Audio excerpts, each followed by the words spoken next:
For as many headlines as it makes in America, Iran is a country we rarely get to see. One of the first things you notice here, those stalled construction projects along the Tehran skyline. Unemployment is high. Food prices have doubled. Things are very expensive? Yes. Shoppers in this bazaar tell us virtually everything has gone up. Even some who were better off are feeling the pinch. What is it like right now doing business in Iran? Very hard. Entrepreneurs like high-end fashion designer Mala Samani complain business is drying up. It's become very less customer for it. Because it's expensive? Yes, because it's expensive. Of course, pain to the economy is the point of the Trump administration's maximum pressure campaign, using sanctions to force Iran's leaders to change their behavior to get back to the bargaining table. We don't want money going out to sponsor terror. They are the #1 sponsor of terror anywhere in the world.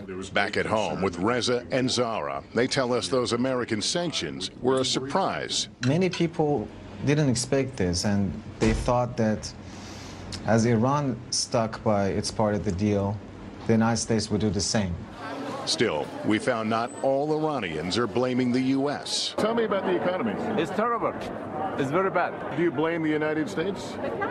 Well, no, there is a poem by Saadi. I don't know if you can. He said you have to get along with even the enemies. The jury is still out on whether the U.S. pressure is working. Consumers here still have access to some popular items. For example, Apple doesn't do business here in Iran, but as I discovered, you can still buy Apple computers and iPhones through a gray market of third-party countries. They come from China. But people want to buy them? They're popular here? Yeah. Cyrus Razagi consults with companies looking to legally do business here. Those guys, they know how to get the products into Iran, and there is enough consumer demand despite higher prices for those products to still be in the market. But after 4 decades of sanctions, Iran has perfected the art of the workaround.